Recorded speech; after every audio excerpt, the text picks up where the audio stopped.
So let's just begin with prayer.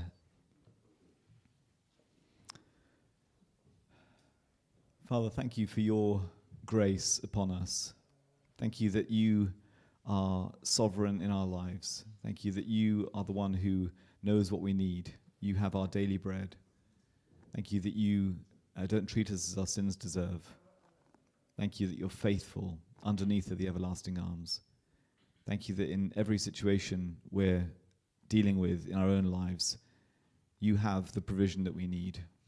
And we ask that you would speak to us this morning through your word, that you would nourish us and guide us and direct us and challenge us, inspire us. Please teach us, open our eyes that we would see wonderful things in your word. We also ask for the blood of Jesus to cover us, ask for your protection over this place. We bind all work of the enemy from interfering with receiving the word of God and letting it grow and bear fruit in our lives. In Jesus' name. So we're going to be looking at Revelation chapter 5 this morning. But before we actually get into that, I just had a question that is a genuine question. I'd invite responses. What do people around us, people in the world, what do they think about the Bible? What's the Bible mean to them?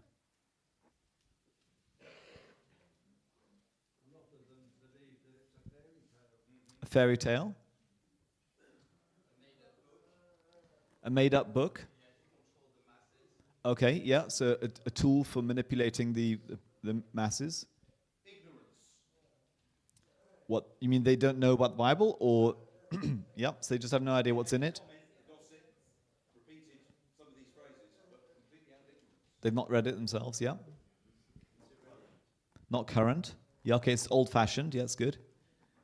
Sorry, somebody else is back? Irrelevant. Yep, not for their own lives. Just another book. Yeah. There's lots of books out there that we haven't read. Yeah. Sorry? Collections, yeah. Yeah. I mean, I imagine some people are interested. There's all sorts of kind of weird and wonderful things in there. Their favorite parts. One of them being the book of Revelation. It's quite an exciting book. And it comes up in pop culture as well in different places. So, yeah, there's different views about the book of Revelation. And we're going to look today at why does the Bible matter? What is the significance of the Bible?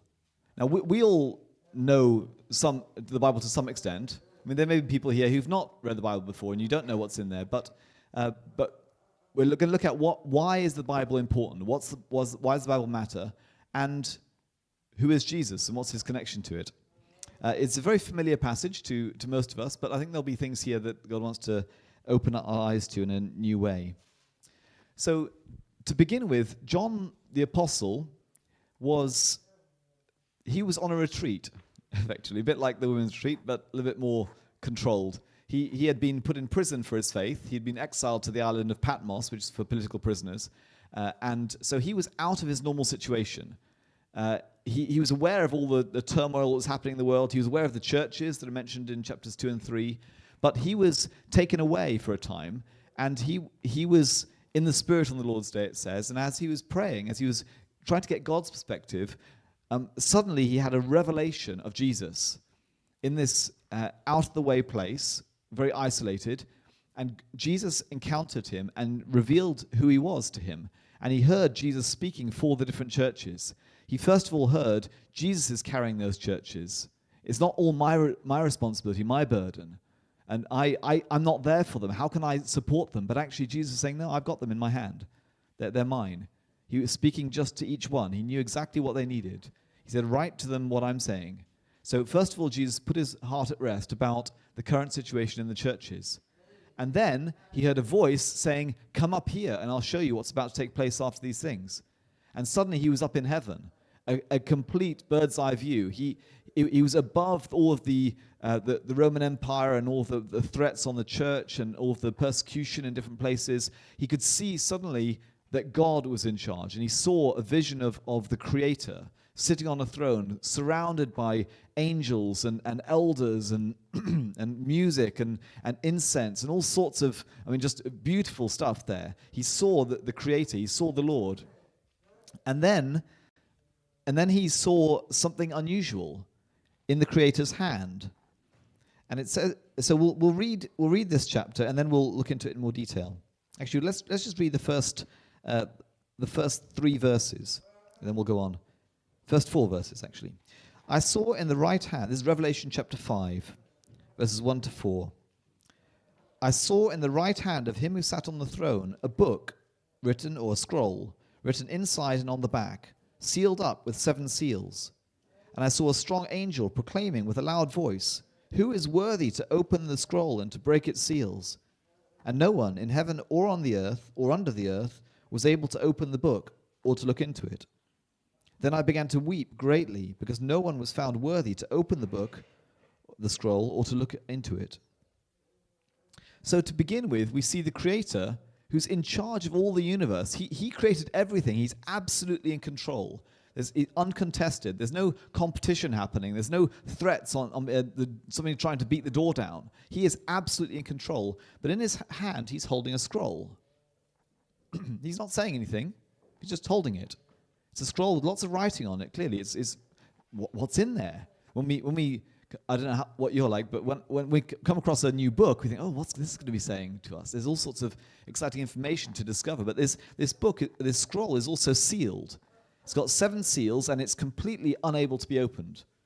You might see the words on the back, but you see it's important, but you can't access it.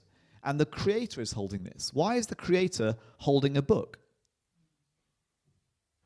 That's a strange thing for the Creator to be doing. Maybe holding a scepter or decreeing the way the world works, kind of sending angels left, right, and center to do His will. But He's holding a sealed book. It's a strange thing to do. To begin with, the fact that the Creator is holding it shows that life is not meaningless and purposeless. It's got a purpose. There's content. There's revelation. There's truth. So many people are going through life thinking, what is the meaning of life? Why am I here? What's the reason? There's all this amazing stuff around me. There's so much beauty. There's also so much death and destruction. Why? What is happening? And this tells us the Creator has revelation for us. The one who made the whole world has also written a book. He's got content there for us. But the meaning is not self-evident. It's not easily accessible to all of us. We know there must be something there. There must be some reason to all this beauty, all this majesty. Even when a child is born, a first child for a family, that's happened for some here in this church recently, then suddenly it gives you a sense of the truth. There must be some deeper mystery in life. What a beautiful thing, what an incredible thing that creation happens like this. Just astonishing. And we have our eyes open. There must be more, but we can't access it. It's sealed. We can't get into it. It's not. Many people look at horoscopes, or they do sorts of divination to try and find out the meaning of life. What is my destiny? What's my purpose? Maybe trying to talk to the spirits. Maybe they'll tell me. But you can't get to this meaning. You can't get to this purpose on your own. There's no access for us. It's by revelation. The Creator made everything, and only the Creator can communicate to us the reason for all this beauty, all this wonder around us. And in the Bible, the picture of a scroll sealed, that's not a common thing we have today. How many people find books with locks on them? Why would you lock a book? It's a strange thing. But there are 1 or 2 examples of this. In the Old Testament, in Jeremiah 32, there's a description of Jeremiah when he bought a field from his cousin. And then to buy this field, you had to write out the deed of purchase. You also had to write terms and conditions. But there was a sealed copy and an open copy. And the sealed copy, they were both put into the same jar and they were buried for later because they couldn't access them. But the sealed copy was for when it was able to be accessed, then the owner could take this sealed copy and open it and prove that it was his. the only person who opened it is the one who owns the field, or their descendants, their son, their grandson, or whoever's inheriting from them. They have the right to open this scroll. It's only, and then they can rewrite the terms and conditions. So if they sell it on, but there's a similar thing for us in our culture would be a will. When your father or grandfather or mother or whatever writes their will, now there is an open copy, but there's also a sealed copy. A sealed copy that's got their signature over the seal and it's taped up. It's held. It's dated. There's a certain time. You can't open it until the person has passed away. And then in the company of a lawyer, it's all got to be done formally. And this proves this was actually written by the person. So there are reasons for sealing a text. But in this case, the Bible has the open copy as well as the sealed copy. The Bible is open for us. Everybody can read it. But there are things in there that can't be inherited, can't be received by us. There are promises for the future. A lot of people don't realize the Bible is full of promises. The whole thing is packed full of what God intends to do. That it's his purpose for the world. It's the meaning of life. It's the destiny of each individual and of nations and of the whole world. But it's locked up. And particularly at the time of the New Testament, the Hebrew Bible, the Old Testament, was full of these promises, but there was no way of accessing them. They were living under oppression by the enemy. They weren't living in the fulfillment of all the prophets had said. And they were saying, how can we access this? Is this all to life that we're going to experience? Is there more? And then in verse 2, I heard a strong angel proclaiming, "Who is worthy to open the book and break its seals?" Now this is a development on this mystery. We've got this sealed book. There's something in it we can't access. And then we hear that it's only a worthy champion can unlock it. So if somebody said here, "Who is worthy?" Well, worthy for what? Well, what's the competition? What's the challenge? When Goliath shouted out to David, he said, "Is there anyone on your side who can come over and fight me?" And then he gave the terms and conditions. He said, "If you come over and fight me, if you beat me, then we'll be your slaves. If I beat him, then you'll be our slaves." Okay, I know what the competition is. It's a contest. It's a combat, one-to-one combat. And if I manage to kill that person, that's the goal. Then I'll be able to capture his people. Okay, then there'll be peace. So you know competition. But with this book, who is worthy to open the book? Well, what do you need to be able to open a book? I don't know. What makes you worthy? Is it your expertise, your skills? I mean, who is being invited to come and open this book? Do you have to have particular locks? I mean, do you have to have a key of some sort? Is it what you look like? Do you have to look really impressive? Is it maybe your birthright? Have you been born into the right family? Does that make you worthy to open it? Maybe somebody's really good, somebody's morally good, or maybe somebody just tries hard, makes a lot of effort. What is it that is going to qualify somebody to open this book? And the fact is, if this is the meaning of the universe, if this is the meaning of life and existence, that's a great prize to win. But the question is, who is worthy to open this book? And then, verse 3, no one could open it. In heaven, not even the highest angels in heaven. Clearly, it's not about being good enough. Nobody under the earth, those from previous generations, famous people from the past, the great heroes of human history, none of them had been worthy to open this book. There was nobody in all creation, nobody currently alive. Well, that's a bit sad. Well, it's going to be a short competition then, isn't it? There's no prize for anyone. And the fact is, we all know that we don't meet the standard. Our own conscience tells us. I mean, let alone the Bible. The Bible is very clear about the things that God requires. If God has set the standard, if God is the one who's got the competition going, then he's the one who makes the rules. And none of us can live up to the rules. We try and we fail. And the Bible says, actually, no one is righteous. All have sinned and fall short of the glory of God.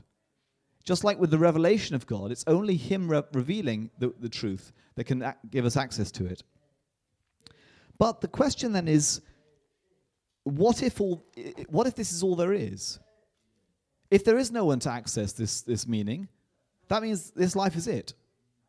And Paul talks about in Ephesians about those who are we were strangers to the covenants of promise. We weren't Jewish people, we were Gentiles, and we were without hope and without God in the world. It's a dark place to be. Yesterday I was looking at a website about non-religious academic research, looking into non-religious people. And it had a list of all those kind of scholars who are working in this area. And one thing I thought was really striking about all these people, hardly any of them had any smile on their face. This is for a kind of public website. Well, it was just really sad. Every one of them. They were just standing there. Their face completely flat.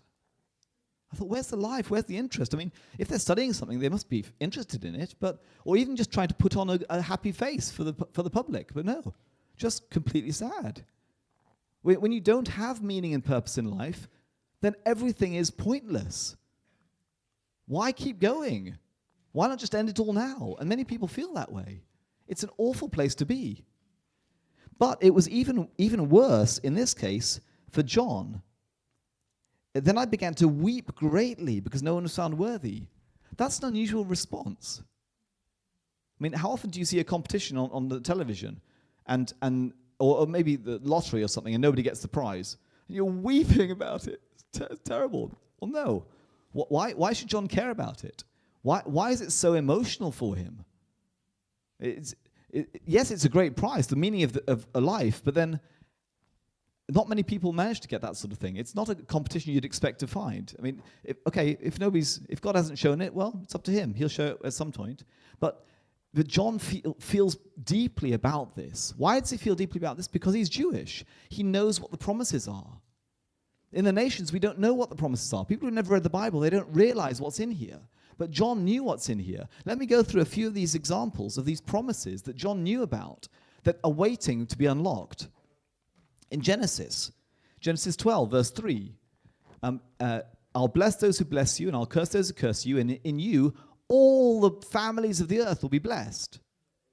All the nations of the world, it says in chapter 18. Same thing. So through the Jewish people, blessing will come to every nation on earth. That's a great promise. There'll be blessing for every nation. Then in Exodus 19, verse 5 and 6, when God meets Israel at Mount Sinai, he says, if you obey my commandments and keep my covenant, then you will be a special treasure for me. He says, you shall be my special treasure, my am segula, my precious possession among all the peoples, for all the earth is mine, and you shall be to me a kingdom of priests and a holy nation. So if you keep these words, these commandments, then you will be God's special treasure, a kingdom of priests, a holy nation. Now, Israel failed almost at the first hurdle. They worshipped a golden calf. They broke the covenant. That was it. And from then on, they never managed to achieve keeping the covenant, as it says. They could never be this special treasure. They could never be this holy nation, this kingdom of priests. So they weren't able to. But it's a great promise. Leviticus 26.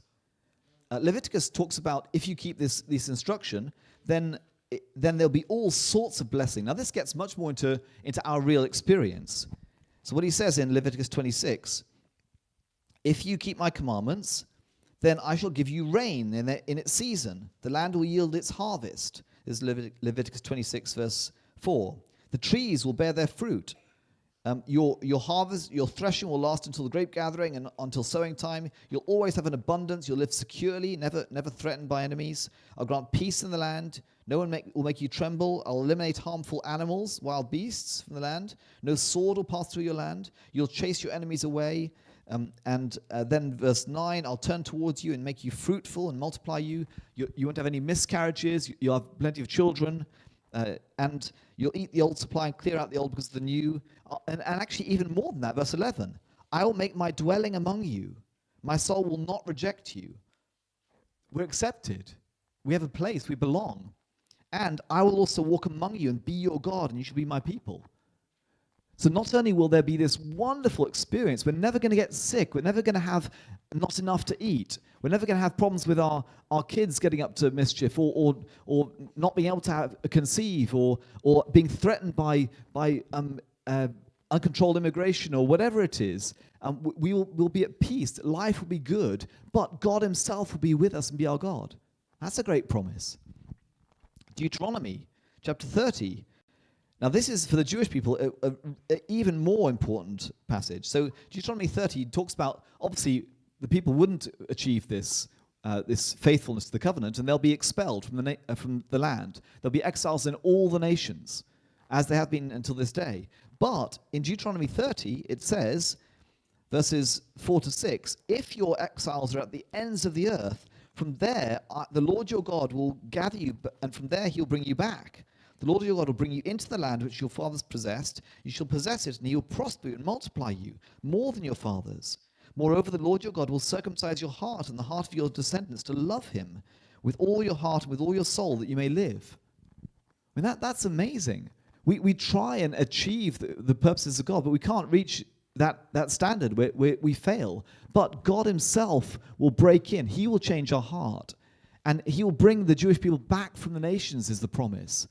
So that at the ends of the earth, some of you come from, or many of you, most of you, I'd say, come from other countries, and you know what it's like to be away from your family. You've got family all over the world. When was the last time you were all together as a family? It's painful. I know that. My parents I grew up in Papua New Guinea. My parents have been on the other side of the world for 20 years, and my brother lives in New Zealand, and so on. So seeing family together is special. But when your whole nation has just been scattered to the wind, there is no place to go back to. That's sad. But the promises of God throughout the scriptures are God will bring the Jewish people back. And John is living in a time when that hasn't fully happened yet. There's still Jewish people all around the world. So he knows the promises, and that's why he's so sad that nobody can get into achieving the fulfillment of these promises. That's just the first 5 books. We go through the rest of the Hebrew Bible. There's promise after promise, but none of it is possible unless there is one who is able to, who's worthy to break the seals and open the scroll. That's the solution.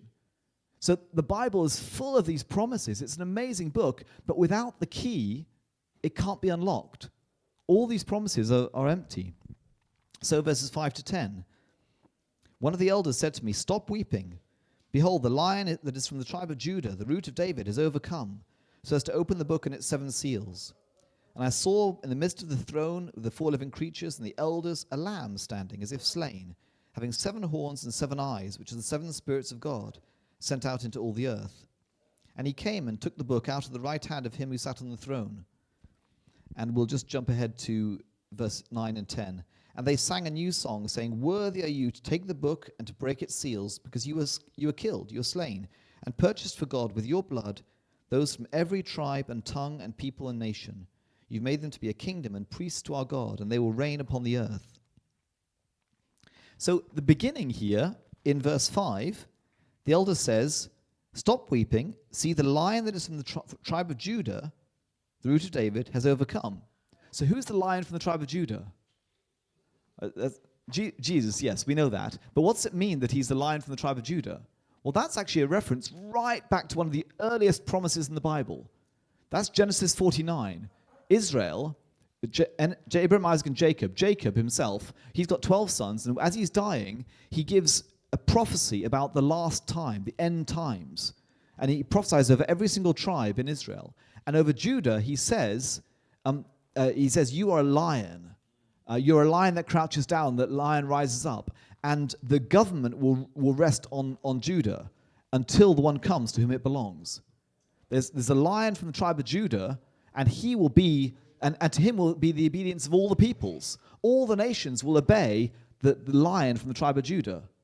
This is right back, this is the beginning, very beginning of Israel's history.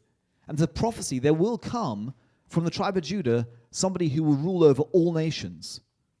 Well, that's an amazing promise. Right from the very beginning, God was saying, there's going to be somebody who can unlock this. And he's going to come from this particular tribe in this particular nation. And so, okay, he's overcome. Great, that's actually happened. But then who else is he? He's the root of David. Now, this is an unusual thing to say. David was the ancestor of the kings of Israel. So, how is he the root of David? Isn't he the branch of David? If David is the tree, then he's the branch from the tree of David. But actually, it calls him the root of David. So he's a descendant from David because he must be in the royal family, and yet he's also the root. And it says this in later on in chapter 22, verse 16. He says, "I'm the root and the branch of David." I'm both the root and the branch. He was there beforehand. This is saying that when it was prophesying this, somebody who's going to come from the tribe of Judah, it was speaking about somebody who was already there. And Micah, the prophet, talks about this in chapter 5, famously. He says, when he's prophesying about this king who's going to come, it's the passage we normally hear at Christmas time. But in Micah 5, it says, "But as for you, Bethlehem Ephrathah," this is verse 2 of chapter Micah 5, "you're too small to be among the clans of Judah, but from you will go forth one from me to be ruler in Israel. His goings forth are from long ago, from the days of eternity."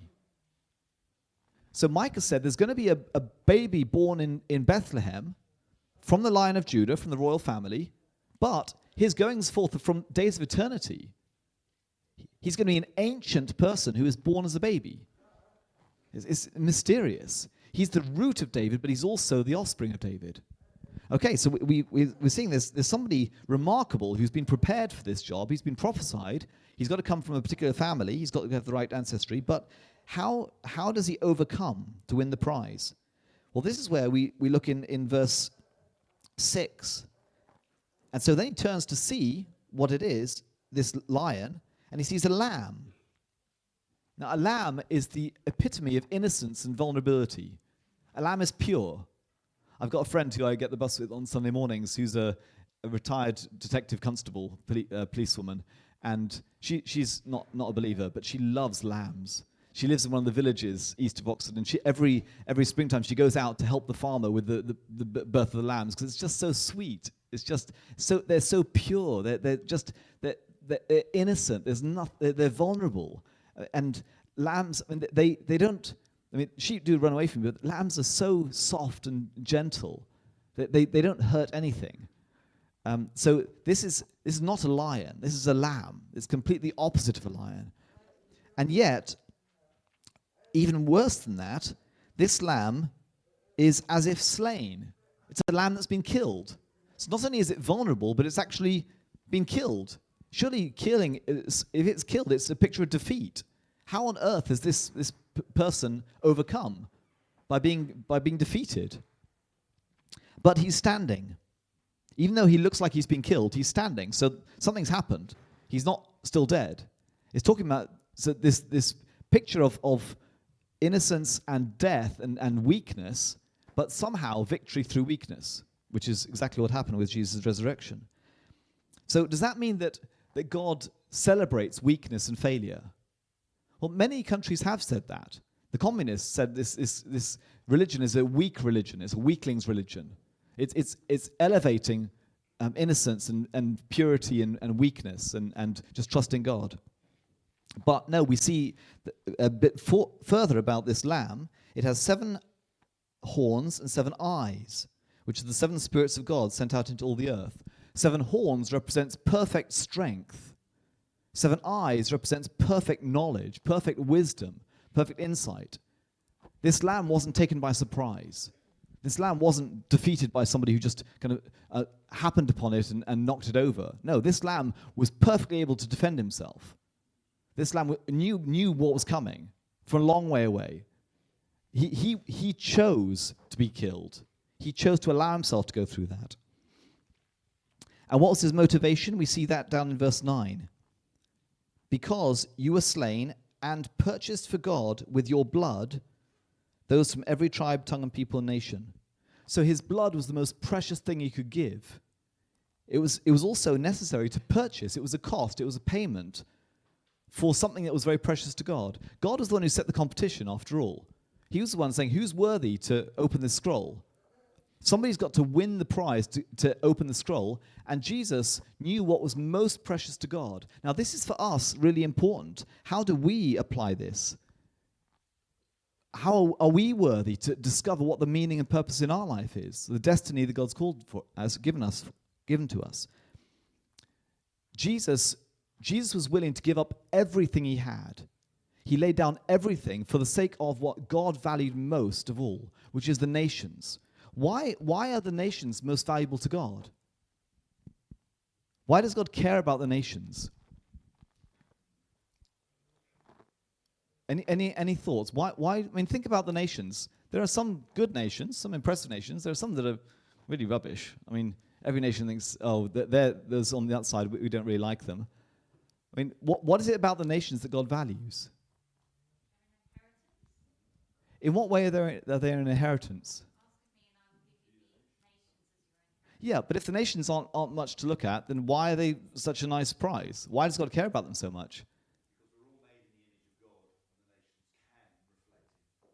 Okay, so nations can reflect Him. They've got promise. It's like children. Children often aren't much to look at. They're not particularly impressive. They've not got all these skills and abilities, but they've got potential. So maybe it's that for the nations. Yeah.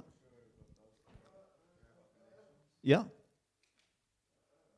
Okay. So why is that the prize that Jesus had to purchase if God doesn't care about them?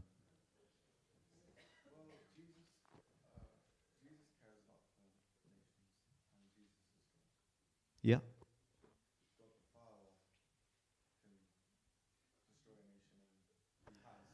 That's a good point. So in Scripture, there are plenty of times when God does bring judgment on nations. Yeah. Does He care about the nations if He allows them to be destroyed, if He even brings judgment on them? Yeah.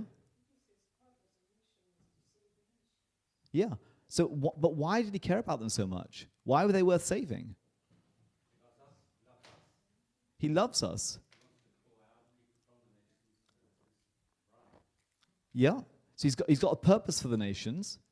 And this, it actually does say in verse 9, you've purchased for God with your blood people from every tribe and tongue and people and nation. Now, the nations are precious to Him. It says in Psalm 2, as Debbie mentioned, quoted, that God said to Jesus, ask me and I'll give the nations as your inheritance, the ends of the earth as your possession. But we still, I don't know, I mean, we like our own nation, usually. Well, we know there's good things and bad things about it, but this is something that God says is the most precious thing. It's not the mountains. I mean, people like mountains, or it's not the seas, the oceans, or it's not the kind of the beautiful forests, or the flowers, or the animals, the birds. I mean, there's all sorts of things that we think, oh, that'd be a nice prize. Yeah, I'd like that. If I could own Yellowstone National Park, and that'd be my back garden or something, or if I could own Mars, I mean that might be an impressive prize. But the nations, it's a bit of a mess. Yeah? Okay. So the nations are preparation for His return, that's true, yes. And when He comes back, He's got a purpose for the nations. So maybe they're like just building blocks. There's not much to look at now, but He's got a plan for them. But what is it about the nations that He loves? Yeah?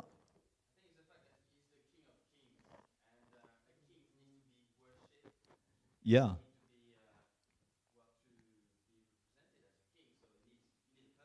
Yeah. You can't be a king without a people. That's true. Yeah. Yes, if you're a king without a people, then you're nothing. I mean, literally. Reza Pahlavi from Iran, he's a king, but he's got a big following outside of the country. He's the Iranian king, and because his people love him. But if his people said, oh, no, you're just the next in line to the throne, but we don't care about you, then he just has to go and get a job, doesn't he? I mean, nobody's going to think him important. So maybe God just needs people to rule over. But it's actually, it's deeper than that. God loves the nations because He has put something of Himself into each one of them. It's like with your children. They're different, but each one of them has something precious and unique about them. And you've known them from the time they were born, and you see their character. You see there's all sorts of bad stuff as well, which needs to be worked on, but the beauty in that person, the uniqueness, the quirks, the interesting things, they're precious to you also because they're from you. They were created out of who you are. God sees Himself in the nations. He loves the nations because each nation reflects a different aspect of his personality, His creativity. He designed each one. The Bible says God created the nations. He shaped the nations. Acts 17:26. From one man, God made all the nations on the face of the earth, having determined their appointed times and the boundaries of where they'll live.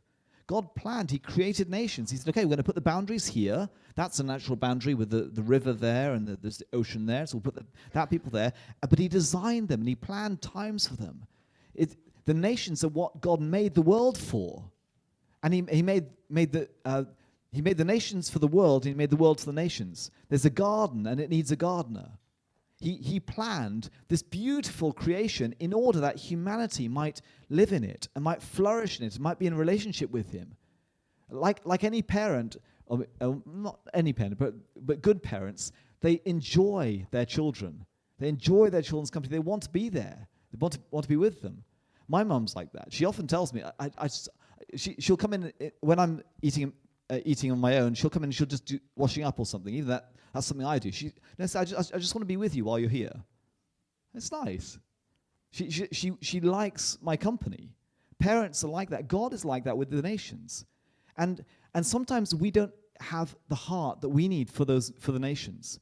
I know in myself, it's something I'm praying for. I'm saying, God, please give me your heart for my nation. Give me your heart for the nations of the world. I don't particularly care about them as you do. I want to love them. But Jesus has that heart. Jesus looked at the crowds and saw and had compassion on them. He saw they were like sheep without a shepherd. And he longed to be their shepherd, to spend time with them, to be among them, to make them all that they were designed to be. When God looks at the world, looks at the nations, he doesn't see the trauma and the abuse and the destruction only. He sees his purpose in this nation, and he longs this nation to be transformed. And so of anything in all the universe, this competition about this scroll, the one thing he was looking for was, who has my heart? Who is willing to give up everything else for that one purpose, that one goal? And that's a challenge for us as well. It's not just a single competition. It's only looking for one person. Once he's got it, that's it. No. Jesus has also got the same competition for us. He's asking, who is going to be worthy to reign over these nations for me? He's looking for those who are also going to give up everything of theirs to achieve this prize. And so looking at the response in verses 8 and 11 and 13, in verse 8, we have, when he'd taken the scroll, the 4 living creatures and the 24 elders fell down before the Lamb, each one holding a harp and golden bowls full of incense, which are the prayers of the saints. And they sang a new song, saying, "Worthy are you." And then verse 11, I looked and heard the voice of many angels around the throne, and the living creatures and the elders, and the number of them was 10,000s times 10,000, and thousands of thousands. And they were saying, "Worthy is the Lamb." And verse 13, and every created thing which was in heaven and on earth and under the earth and on the sea and all things in them, they were saying, "To him be the blessing and glory and honor." So this is worship. So the response to this, the victory, what's his prize? Well, his prize is to unlock God's purpose for the world, but his prize is also to become the focus of glory from all these people. It's that relationship, that interaction. His prize is to be their ruler, but also to be among them and them being his people. And it includes all these different categories. The elders, the people, God's people, they are bringing worship to God, or worship to the Lamb as well. Then the servants, the angels in heaven, they're all bringing their worship to God. And then it says the living creatures. They represent all the wild and tame animals and the birds and humans. All of them are giving worship to God. And then all created things, everything that's been made, is worship. We declare that he is worthy. You remember in Romans chapter 8, it says all creation is on tiptoe looking for the sons of God to be revealed. Creation is stuck, it's controlled, it's lost, it's broken, and it is longing for freedom, for these promises to be fulfilled. So when one comes who is worthy, creation wakes up, creation throws off its chains, creation delights itself in the one who is come to set it free. And that applies to us as well. When we carry that call from God, then the creation itself changes. That's why healing happens when Jesus is present. And when his people are present, that's why miracles happen. That's why even revivals. I don't know if you remember the revival in Guatemala, where even the ground itself was transformed, and they were produced. The crops were just massive carrots, massive cabbages, just huge transformation of the land. Because when God's presence comes, even the creation rejoices. There's transformation in the ground itself. The creation delights in the presence of its creator because the creator delights in the creation and has given everything for it.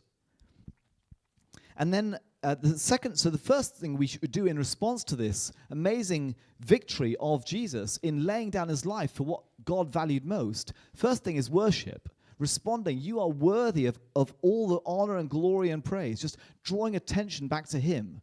There's only one who's ever won this prize. There's only one who's given everything, who's been perfectly innocent, guiltless, faultless, and yet has laid down his life for what God values so much. But the second point is witness. Verses 12 and 14. In verse 12, they sang with a loud voice, "Worthy is the Lamb who was slain to receive power and riches and wisdom and might and honor and glory and blessing." And end of verse 13 as well. "To him who sits on the throne and to the Lamb be blessing and honor and glory and dominion forever and ever." So how are we going to spend our blessings, our honor, our glory, our dominion? All these things, we all have some of those things. What are we going to do with them? What are we doing with our resources? What are we doing with our time, with our money, with our gifts and abilities, with our connections, our relationships, our networks? All that we have, all of our possessions, what are we going to devote those to? Jesus said, I'm going to give up all of that for the one thing that God values most. And when we say, you are worthy of it all, we sing that. You're worthy of it all. Do we really mean that? Worthy of it all. In what sense is it worthy of it all? Well, yes, he deserves it all. But am I going to give him all? And what am I going to give my all for? Is it just throwing it away? No, it's investing it in the thing that he cares about most, which is still the nations. He has said, God said to him, ask me and I'll give you the nations as your inheritance. Do we care enough about him? Do we honor him enough to be able to give up everything we have to go to the nations, to achieve the purpose for which he died? This is something that Jesus gave up everything for. It matters that much to him. It's not just something secondary. It's not just that he wants to give us a nice life and a kind of a nice, comfortable community to be part of and some good singing every now and then. No, he longs for the nations that are so broken, the nations we were praying for earlier. Jesus gave up absolutely everything, all of his time, all of his relationships, all of his property, everything, even his reputation. He was shamed and stripped naked and brutally nailed to a cross for that one purpose, because he saw the prize, and that prize was worth it.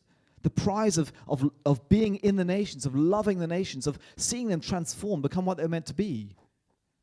Have we seen that goal? Have we seen the prize that Jesus is longing for? He daily lives to make intercession. He's constantly praying for the nations. He's coming before the throne of God daily, crying out to God, have mercy on this nation. Reach that nation. Send somebody to that unreached people group, to that tribe in Papua New Guinea, to that nation in the Central Asia, to that language group in South America. Send people into those places. Jesus is constantly praying, asking, would you receive your inheritance?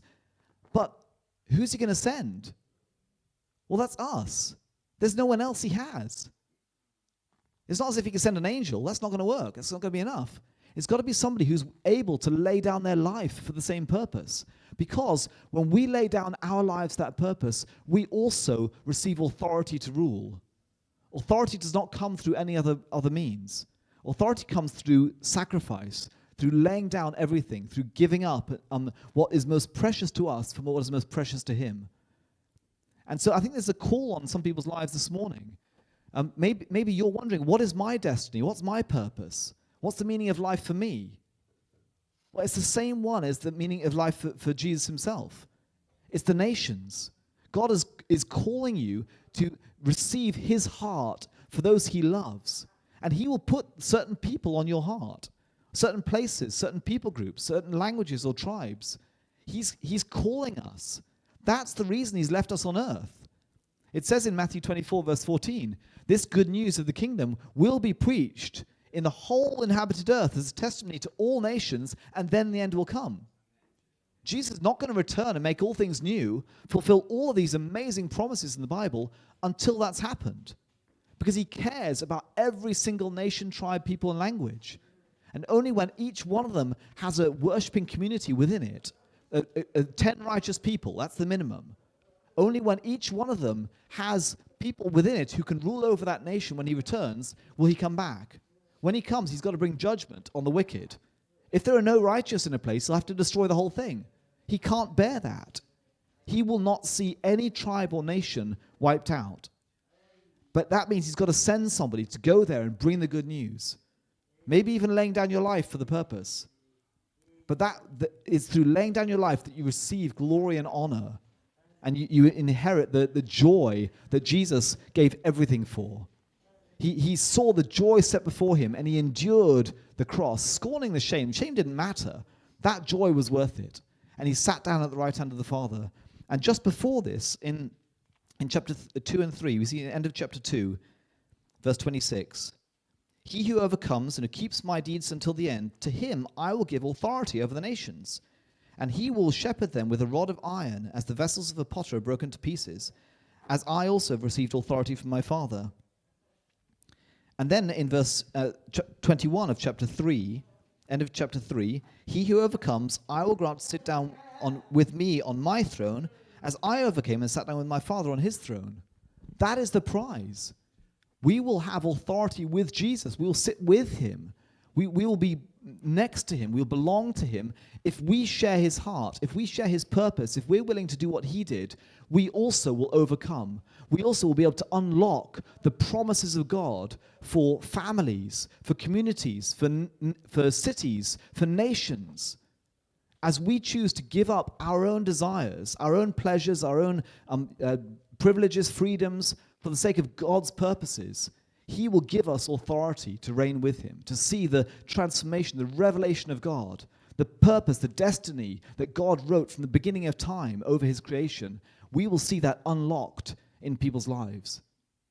So let's pray and ask the Lord to reveal to us his heart, that we would grow and enter into all that he's got for us.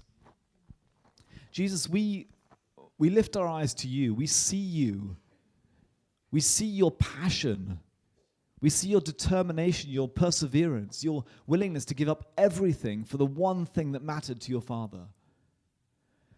And so often we get complacent, or we just take it for granted, or we don't really recognize your passions, your desires.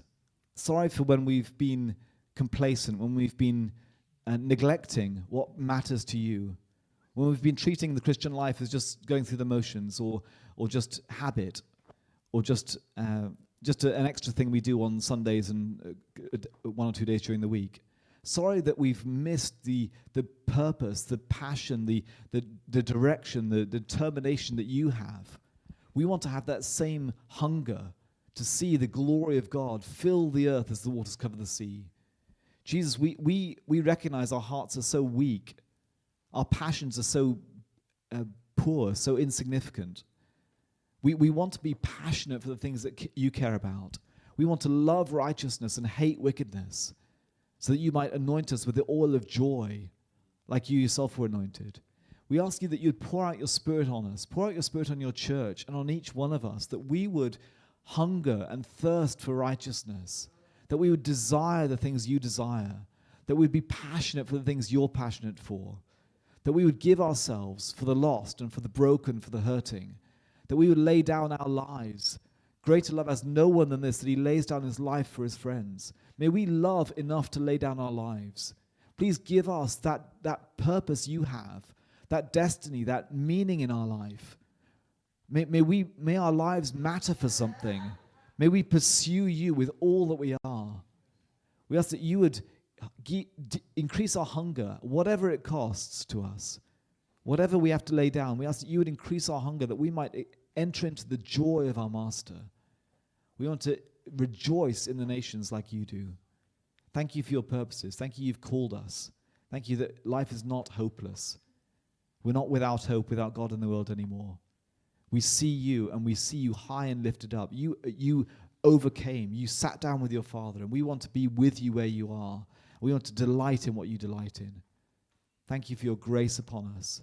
Thank you that you who began a good work in us will bring it to completion until the day of your return. In your name we pray, Jesus.